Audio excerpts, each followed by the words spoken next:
Javed sir आज आपके लिए लेकर आया हूं चैप्टर नंबर 14 स्टैटिस्टिक्स।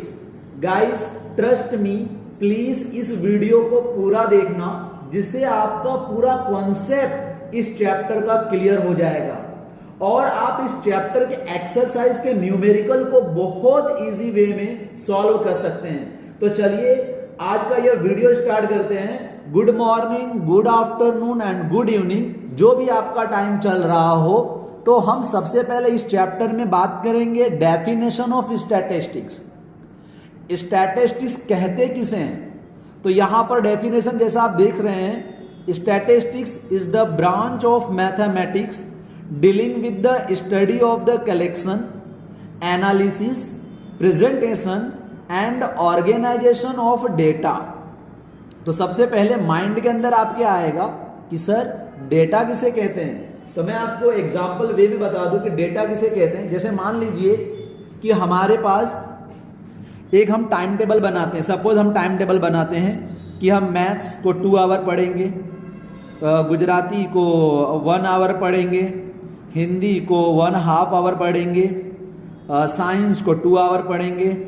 तो ये जो हमने टाइम टेबल बनाया है गाइस, ये जो टाइम टेबल हमने बनाया इसी को हम लोग क्या कहते हैं? डेटा। क्या कहेंगे? डेटा। जैसे कि मार्कशीट ले लीजिए, मार्कशीट में यहाँ पे सब्जेक्ट होता है और यहाँ पे मार्क्स होता है। सपोज हमारे सब्जेक्ट है मैथ्स और मैथ्स में हमारे आगे 45 आउट ऑफ 50 में से। हिंदी लेते हैं, हिंदी में मान लेते हैं 30 आ गया। गुजराती लेते हैं, मान लेते हैं कि उसमें आ गया 48। साइंस में आ गया, मान लेते हैं कि 40। तो ये जो मार्क्स आप देख रहे हैं सब्जेक्ट वाइज, ये सब्जेक्ट जो मार्क्स देख रहे हैं दैट इज कॉल्ड डेटा। इसी को हम लोग क्या कहते हैं? डेटा। क्लियर है? अदरवाइज हम ग्रोसरी में जाते हैं, कुछ शॉप में जाते हैं कुछ सामान खरीदने के लिए, तो वहां से हम शुगर लेते हैं तो 30 रुपीज। हम यहाँ पे सर्फ लेंगे, सर्फ तो सर्फ कितने का मिलेगा हमें? मान लेते हैं वो मान लेते 20 रुपीज। और जैसे मान लीजिए हमने एग्स लिया तो ये एग्स कितने का ले लिया हमने? सपोज करो वो भी 20 रुपीज, 5 एग्स ले लिया। तो ये जो हम देख रहे हैं दैट इज कॉल्ड डेटा। इसी को हम लोग क्या कहते हैं? डेटा। क्लियर है बातें? ओके। तो यहां पर आप देखिए time table, marksheet, goods price list etcetera, इसी को हम क्या कहेंगे? डेटा। अब इसी डेटा को हम क्या करेंगे? अलग अलग रहेगा तो उसे हम कलेक्ट कर लेंगे, फिर उसी डेटा पर हम एनालिसिस करते हैं, फिर उसी डेटा को हम प्रेजेंटेशन करते हैं और उसी को हम क्या करते हैं? ऑर्गेनाइजेशन करते हैं डेटा को। तो क्लियर है बातें? ओके। अब ये जो डेटा है उसके 2 टाइप है गाइस। डेटा के 2 टाइप्स है, primary data and secondary data. तो समझते हैं कि प्राइमरी डेटा किसे कहते हैं। तो जैसा कि आपको यहां पर दिख रहा है, प्राइमरी डेटा मीन्स क्या होता है? देखिए यहां पर when the information was collected by the investigator herself or himself with a definite objective in her or his mind, the data obtained is called primary data। जैसे मान लीजिए कि अभी आपने एक टाइम टेबल बनाया, सपोज एक टाइम टेबल की एग्जांपल ले लेता हूं। अभी ये आपने टाइम टेबल बनाया, तो ये टाइम टेबल आपने ऑन माइंड मतलब खुद के माइंड से आपने ये सोचा और अपना टाइम टेबल प्रीफर किया और आपने बना लिया। तो ये जो टाइम टेबल का जो डेटा है उस डेटा को हम कहेंगे प्राइमरी डेटा। क्या कहेंगे? Primary data. अगर मान लीजिए यही डेटा जो आपने जो टाइम टेबल बनाया वही टाइम टेबल मुझे पसंद आया, मुझे मतलब सपोज करिए आपके फ्रेंड को पसंद आया और आपके फ्रेंड ने इसी टाइम टेबल को क्या करना स्टार्ट कर दिया? फॉलो स्टार्ट कर दिया। आप ही के टाइम टेबल को वो आपका फ्रेंड क्या करता है? फॉलो करता है। बनाया किसने है? आपने। फॉलो कौन कर रहा है? आपका फ्रेंड्स फॉलो कर रहा है। तो ये इस टाइप की जो डेटा को हम कहेंगे सेकेंडरी डेटा। ये आपने बनाया है, जो हम खुद से बनाते हैं या हम अपने माइंड से जो डेटा को सेट करते हैं that is called primary data. और हमारा जो कॉपी करता है और उसके अंदर कुछ एनालिसिस करता है, कुछ ऑर्गेनाइजेशन करता है, कुछ उसके अंदर मॉडिफिकेशन करता है, that is called secondary data. I hope आप लोग को समझ में आ रहा होगा बेटा सेकेंडरी डेटा किसे कहते हैं। तो यहां पर देखिए, when the information was gathered from a source which already had the information stored, already information हमने स्टोर करके लिखा है, the data obtain is called secondary data.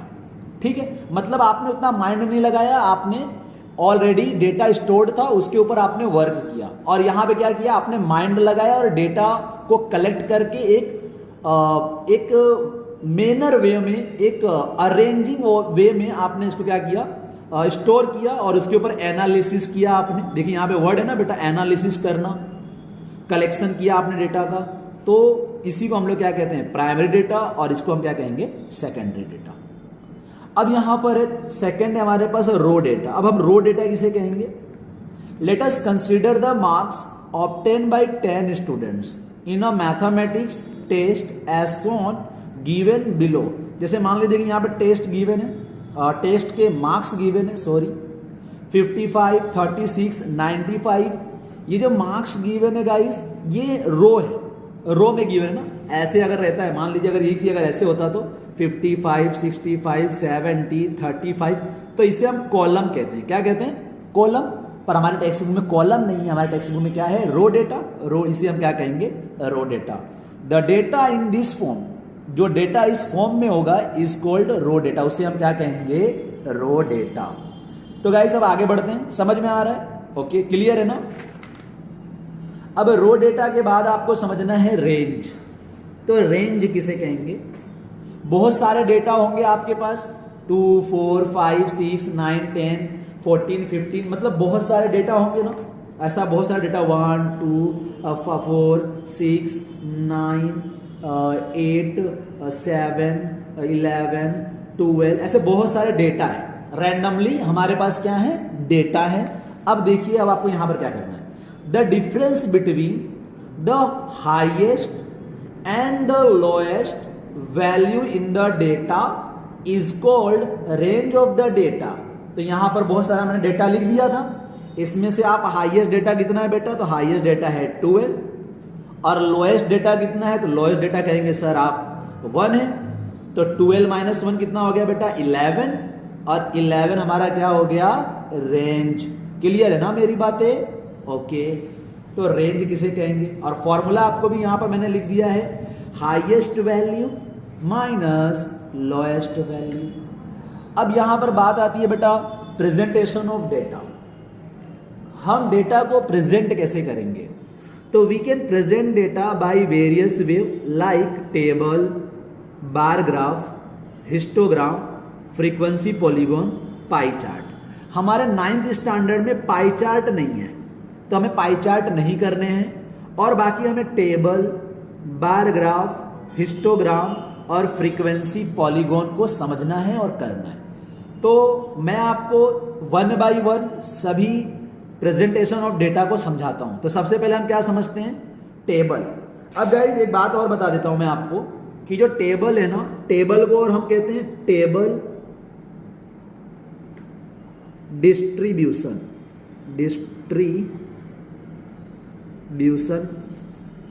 Frequency distribution, मतलब यहां पे एक वर्ड आप यूज करेंगे फ्रीक्वेंसी।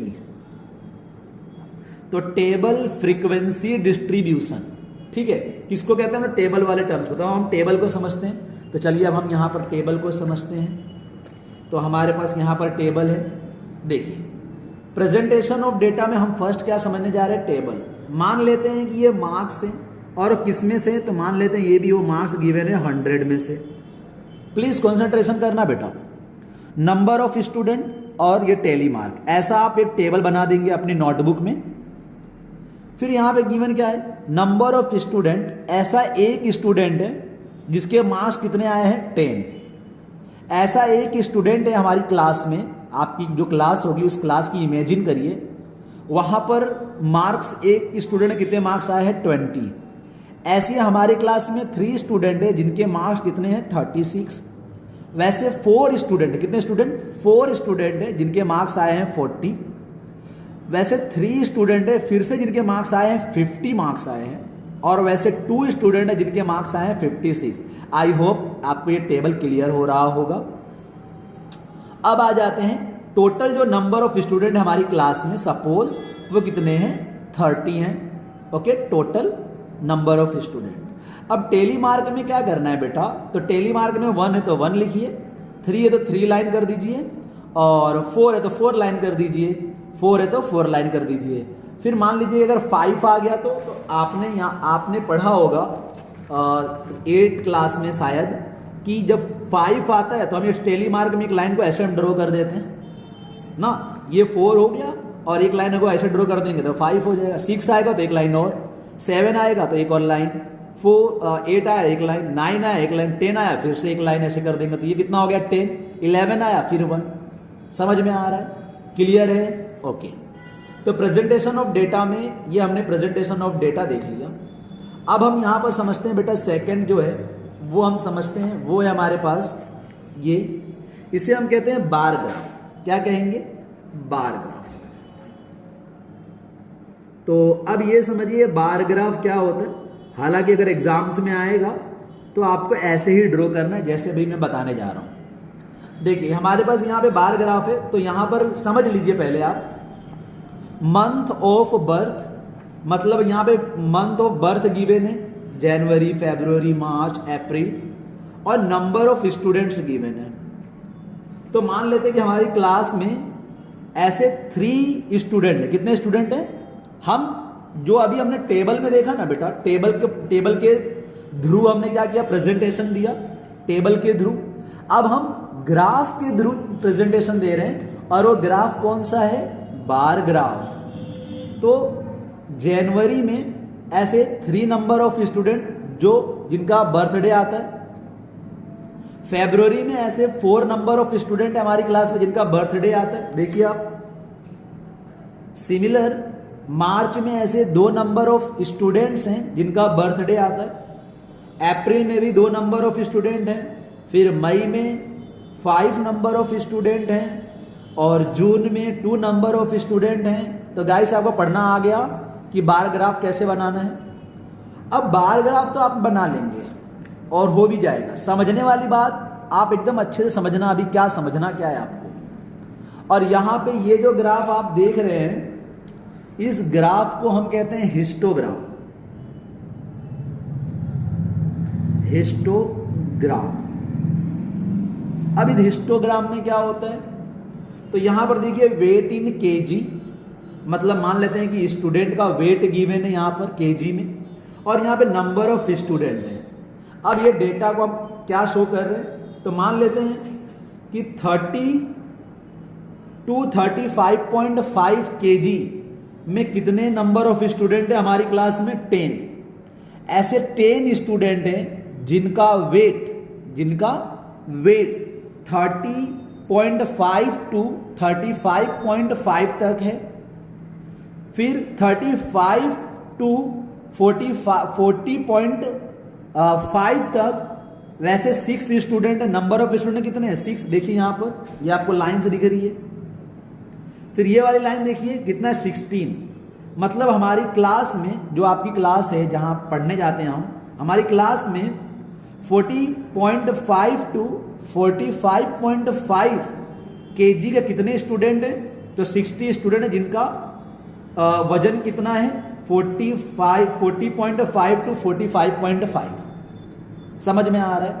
अब ये दोनों में आपको कुछ एक चीज आपको समझना है कि यहां पे देखिए गैप है, किसमें? बार ग्राफ में। बट हिस्टोग्राम में गैप नहीं है। यहां पर क्या है? गैप है। यहां पर गैप है, और यहां पे क्या है? Not gap. यहां पे जो गैप है वो क्या है? इक्वल गैप है।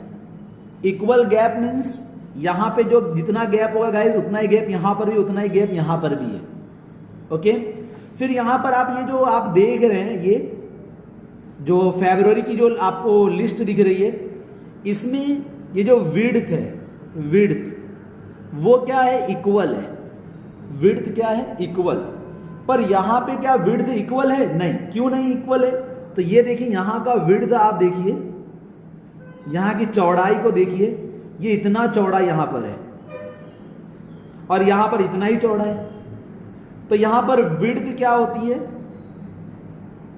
Not equal, not equal. I hope आपको मेरी बातें समझ में आ रही होगी मैं क्या कहना चाह रहा हूं। ठीक है, तो ये बार ग्राफ और हिस्टोग्राम।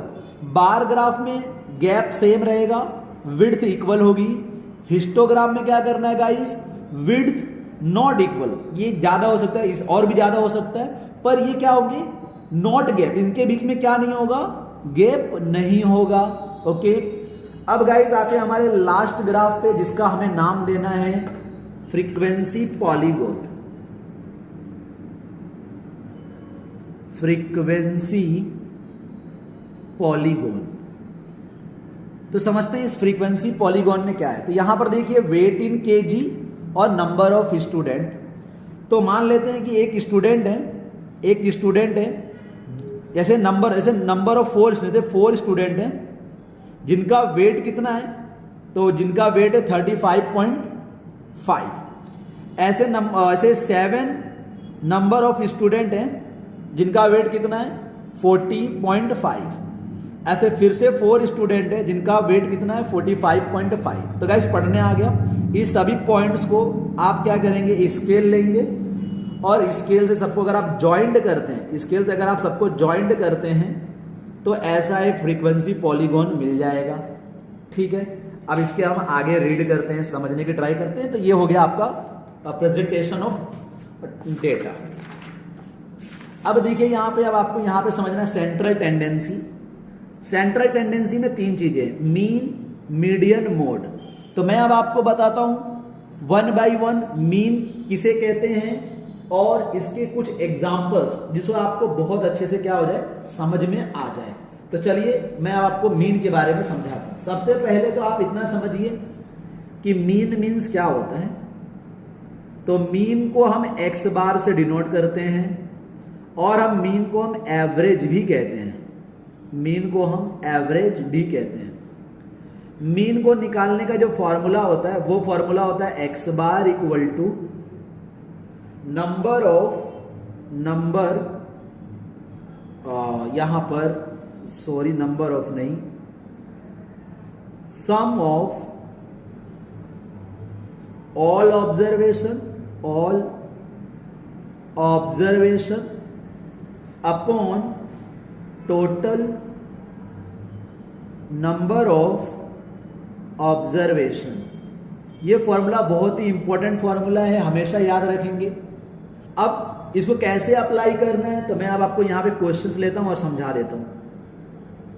ऐसा क्वेश्चंस मैं बना लेता हूं, मार्क्स स्कोर इन एग्जाम्स। मान लेते हैं कि आपने एग्जाम्स में, और मान लेते हैं मैथ की एग्जाम है, मैथ की एग्जाम्स में आपने मार्क स्कोर किया बाय 5 स्टूडेंट। और कितने स्टूडेंट थे? 5 स्टूडेंट्स थे और उनका मार्क्स है, फॉर एग्जाम्पल यहां पे मार्क्स लिख देता हूं, मान लेता हूं यहां पे मार्क्स लेता हूं 40, 22, 33, 25 और 30। ओके, डन है। ऐसा मैंने मार्क्स ले लिया। अब मुझे यहां पे क्या निकालना है? मीन। तो मीन का फॉर्मूला याद रखो, मीन इक्वल टू क्या होता है? Sum of all observation upon total number of observation. तो सभी ऑब्जर्वेशन को प्लस कर दीजिए, 40 plus 22 plus 33 plus 25 plus 30 divided by total number of observation 1 2 3 4 5, तो डिवाइड बाई 5। अब इसको प्लस करेंगे तो प्लस करेंगे तो आ जाएगा 10, 10 का 0 पावर 1, 4 and 2 6, 6 3 9, 9 2 11, 11 और 4 15 डिवाइडेड बाई 5, 5 3 जा 15 और ये हो जाएगा 0। तो हमारा जो मीन आया, कितना आ गया मीन? 30। समझ में आया 30 कैसे आया? ओके, क्लियर है ना? ये हो गया मीन। अब कभी कभी ना बेटा मीन निकालने के लिए ऐसा आता है, जैसे मान लेते यहां पर मार्क्स है और यहां पर लेते नंबर ऑफ स्टूडेंट। एक बात याद रखना, जो नंबर ऑफ स्टूडेंट होता है ना उसे हम फ्रीक्वेंसी कहते हैं। क्या कहते हैं? फ्रीक्वेंसी। और उसको डिनोट करते हैं FI से। और मार्क्स होता है ना उसको हम डिनोट करते हैं XI से। Only marks. कभी भी जब नंबर से स्टार्ट हो ना, number of student, number of item, number of planet, number of, जितने भी नंबर ऑफ से स्टार्ट होते हैं ना गाइस, उसी को हम लोग क्या कहते हैं? फ्रीक्वेंसी। अब यहाँ मान लेते जो क्वेश्चन है वो क्वेश्चन मान लेते कुछ ऐसे हैं कि हमें यहाँ पर गिवन है कि आउट ऑफ 50 मार्क में से 40 मार्क्स ऐसे एक स्टूडेंट के आए, 20 मार्क्स 2 स्टूडेंट के आ गए, और 30 मार्क्स 3 स्टूडेंट के आए, और फिर से यहाँ पे लेते हैं 15 मार्क्स ऐसे मान लेते 2 स्टूडेंट के आ गए, फिर ले लेते हैं यहाँ पे ऐसे 5 मार्क्स मान लेते ये आ गया 3 स्टूडेंट के आ गए।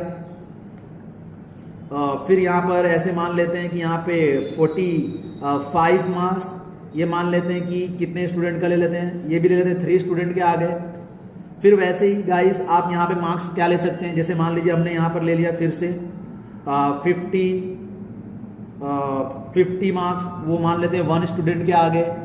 और भी हम यहाँ पे अज्यूम कर सकते हैं, जैसे अभी एक और अज्यूम कर लेता हूँ 25 मार्क्स, वो मान लेते हैं वैसे 4 स्टूडेंट के आ गए। ठीक है ना गाइस? ऐसा कोई अगर आपको क्वेश्चंस गिवन होगा और क्वेश्चंस क्या बोलेगा? फाइंड मीन, तो आप मीन कैसे फाइंड करेंगे? Question number 2। तो गाइस इस फॉर्मूले को नहीं लगाना, आप ये फॉर्मूला कब यूज करेंगे? Sum of all observation upon total number of observation, तो ओनली रो डेटा। किसके लिए यूज करेंगे? Raw data. अभी मैंने आपको बताया ना रो डेटा किसे कहते हैं। जब ऐसा रो डेटा हो तो आप ये फॉर्मूला यूज करिए। जब रो डेटा नहीं गिवन हो, टेबल गिवन हो, क्या गिवन हो? टेबल। यहां पर टेबल है ना बेटा, तो आप टेबल गिवन है तो आपको यूज करना है x bar equal to summation of FI XI upon summation of FI। ये फॉर्मूला होता है और इस मेथड को हम कहते हैं डायरेक्ट मेथड। क्या कहते हैं? Direct method. अब ये देखते हैं कि समेशन ऑफ FI तो ये है और XI ये। अब हमें दोनों क्या करना पड़ेगा? मल्टीप्लाई। तो FI और XI का मल्टीप्लाई करेंगे, तो यहां पर हम मल्टीप्लाई करके लिख देते हैं 1 इंटू में 40, 2 इंटू 20 40, 3 इंटू 30 90, 30 एंड 15, 3 5 जा 15, 3 4 जा 12, 12 और 1 13, 50 और 25 4 जा 100। ये आ गया। ठीक है। अब इसका मतलब जो आप यहां पर देख रहे हैं इसे हम कहते हैं समेशन। क्या कहते हैं? समेशन। समेशन मतलब सभी को प्लस करना है। मतलब जो भी FI XI आया है, ये जो भी FI XI आया है, हमें इन सभी को क्या करना है? प्लस।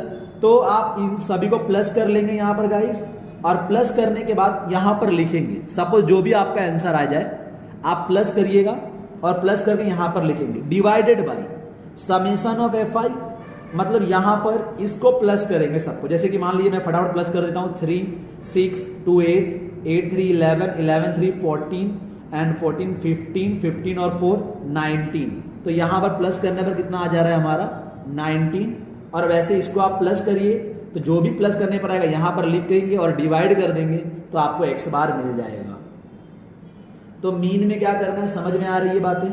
चलिए, बस मीन ही एक मेन था। अब मीन के बाद दूसरा समझते हैं मीडियन। तो देखिए मीडियन किसे कहते हैं गाइस? तो मीडियन मतलब होता है मिड वैल्यू, चाहे आप ऐसे भी लिख सकते हैं, value of the middle observation. Middle observation, value of the middle observation. Example लेके समझते हैं। तो एग्जाम्पल लेते हैं हम लोग, मार्क्स स्कोर इन एग्जाम्स, और एग्जाम्स लेते हैं मैथ्स बाय 5 स्टूडेंट। हमने 5 स्टूडेंट का मार्क्स यहां पे हम बता रहे हैं स्टूडेंट्स। अब वो मार्क्स ले लेते हैं कि 50 में से किसी के आ गए 40, किसी के आ गए 22, किसी के आए 33, किसी के आ गए 25 और किसी के आ गए 30। ऐसे हमने मार्क्स ले लिया। अब यहाँ पे हमें मीडियन निकालना है। क्या निकालना है? मीडियन। तो गाइस मीडियन कैसे निकालेंगे? तो आप नंबर ऑफ ऑब्जर्वेशन काउंट करो, 1 2 3 4 5। कितना है? 5 वो क्या है? ऑड है। एन की वैल्यू क्या है? ऑड। इफ एन मतलब होता है number of observation, number of observation क्या हो? ऑड हो।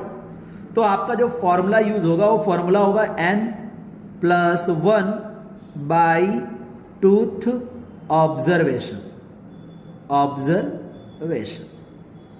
ठीक है। जब n की वैल्यू क्या आ जाए? ओड। अब कैसे सोल्व करना है? तो कितना है? 5 है। तो 5 मतलब क्या? n की वैल्यू 5 ही है ना, गिन लो, 1 2 3 4 5। तो 5 + 1 बाई टूथ ऑब्जर्वेशन। तो 5 + 1 कितना हो जाएगा? 6/2 करेंगे तो कितना आ जाएगा? Third observation. आएगा कि नहीं आएगा? ऑब्जर्वेशन। तो क्या आपका ये आंसर है? नहीं। आप थर्ड वाला ऑब्जर्वेशन देखो, फर्स्ट सेकेंड थर्ड। तो थर्ड ऑब्जर्वेशन क्या है? 33। तो 33 आंसर आ गया मीडियन। किसका आंसर आ गया? मीडियन। याद रखिए मीडियन को डिनोट करते हैं कैपिटल एम से। किससे डिनोट करते हैं? कैपिटल एम से। तो कैपिटल एम इक्वल टू कितना आ गया? 33। फिर आपके माइंड में चल रहा होगा कि सर अगर इफ एन इक्वल टू क्या आ जाए? Even number. ना बेटा, क्या आ जाए? Even number. इवन नंबर आएगा तो जो फॉर्मूला होगा वो फॉर्मूला ऐसा, n by tooth observation plus n by 2 plus 1 observation. इधर स्पेस नहीं है, थोड़ा मैनेज कर लेना प्लीज। और फिर डिवाइडेड बाय हमें यहां पे क्या करना होता है? 2। तो अब मान लेते हैं इसी को हम थोड़ा सा और अरेंज करके थोड़ा सा आगे तक ले जाते हैं। जैसे मान लेते हैं और एक आ गया है, किसी स्टूडेंट का आ गया, मान लेते हैं किसी स्टूडेंट का आ गया आउट ऑफ 50 आ गया। ठीक है गाइस, अब यहां पे क्या करेंगे? तो यहां पर देखिए इवन नंबर होगा और इस 5 की जगह पे यहां पर क्वेश्चन जो बनेगा इसके लिए वो क्या बन जाएगा? 6 marks score in exams maths by 6 student. तो अब यहां पर क्या करेंगे? तो 6 नंबर ऑफ ऑब्जर्वेशन है, तो 6 by tooth observation plus 6 by 2 plus में 1th ऑब्जर्वेशन डिवाइडेड बाई 2। तो 6 बाई 2 करेंगे तो थर्ड वाला ऑब्जर्वेशन आया, थर्ड ऑब्जर्वेशन प्लस 6 बाई 2 मतलब 3 और 3 में 1 अगर आप प्लस करेंगे तो 4th, तो आ गया 4th ऑब्जर्वेशन। अब डिवाइडेड बाई क्या कर दीजिए बेटा? 2। क्लियर है ना मेरी बातें? अब आप थर्ड ऑब्जर्वेशन देखिए, तो थर्ड ऑब्जर्वेशन काउंट करेंगे। अच्छा, एक बात तो मैं बताना भूल गया, सबसे पहली बात मैं बताना भूल गया कि इसको आप पहले अरेंज करेंगे। Sorry, my mistake. सबसे पहले इसे क्या करेंगे बेटा? अरेंज करेंगे इन असेंडिंग ऑर्डर। किसमें अरेंज करेंगे? Ascending order. असेंडिंग ऑर्डर में अरेंज करना मतलब सबसे पहले छोटी वैल्यू देखिए कितनी है? 22। 22 के बाद आप ले लेंगे 25, फिर 25 के बाद आप लेंगे 30, 33, 40 एंड 50। ऐसे अरेंज करना होगा। तो अब यहां पे हमें थर्ड वाला ऑब्जर्वेशन देखना है, तो फर्स्ट सेकेंड और थर्ड। तो थर्ड ऑब्जर्वेशन पे कौन है? 30। तो यहां पर गाइस सॉरी, यहां पे 33 नहीं, यहां पर आंसर कितना आ जाएगा? 30। ओके। तो यहां पर सबसे पहले मीडियन में हमें जो भी हमें रो डेटा गिवन है उसे क्या करने का? अरेंज करने का असेंडिंग ऑर्डर में। सबसे छोटी वैल्यू, फिर उससे बड़ी, फिर उससे बड़ी, फिर उससे बड़ी, उससे बड़ी और सबसे बड़ी। ठीक है, तो ये वाला तो सही था, बस थर्ड ऑब्जर्वेशन देखना। तो थर्ड ऑब्जर्वेशन पे क्या आएगा? 30। वैसे यहां पे थर्ड ऑब्जर्वेशन पर क्या आएगा गाइस? तो 30 आ जाएगा प्लस में। फोर्थ ऑब्जर्वेशन पर क्या आ जाएगा? 33 आ जाएगा और डिवाइडेड बाई क्या कर देंगे? 2 प्लस करेंगे तो कितना आ जाएगा? 66 बाई कितना आ जाएगा? 2। इसको डिवाइड करेंगे तो 2 3 जा और 2 3 जा, तो आंसर कितना आ गया? 33। m की वैल्यू कितनी मिल गई 33। क्लियर है मेरी बात है? ओके चलिए, तो अब हम लास्ट देखते हैं जिसे हम क्या कहेंगे मोड। मोड तो बहुत ही इजी है, बहुत इजी है मोड, थोड़ा सा भी टेंशन लेने वाली बात नहीं है। मोड को डिनोट करते हैं जेड से, बहुत इजी है मोड। देखिए अब मोड मतलब क्या होता है, तो मोड मतलब मोस्ट अकरिंग डेटा। मोड को आप ऐसे डिफाइन कर सकते हैं, मोस्ट अकरिंग, या आप यहां पर ऐसे में लिख दूं रिपीटिंग डेटा। जो डेटा क्या हो ज्यादा बार रिपीट हुआ वही क्या कहलाएगा मोड। अगर मैं आपको एग्जांपल दूं तो यहां पर आप देखिए इस क्वेश्चंस में ही देखिएगा, यही क्वेश्चंस को देखते हैं। इसी क्वेश्चन में देखिए ये 50 कितनी टाइम आया है, 50 नहीं आया है। अगर मैं इस क्वेश्चंस में अगर ऐसे कर दूं, जैसे कि मान लीजिए कोई मैंने डेटा ले लिया, वो डेटा ले लिया मैंने 30, 20, 15, 20, 25, 35, 20, 60। तो गाइस इस डेटा में क्या दिख रहा है आपको कि 20 देखिए कितने टाइम आया, 3 टाइम आया। तो ये जो मॉड हुआ मोड, वो मोड क्या हो गया 20। क्लियर है ना मेरी बातें? तो गाइस यहाँ पे क्लास का इंट्रोडक्शन पार्ट खत्म हो गया है। तो इसके लिए अब हम नेक्स्ट क्लास में जब मिलेंगे तो हम इसके एक्सरसाइज को सॉल्व करेंगे। गाइस प्लीज वीडियो को जरूर से जरूर लाइक करिए और अपने फ्रेंड्स को शेयर करिए। Thank you.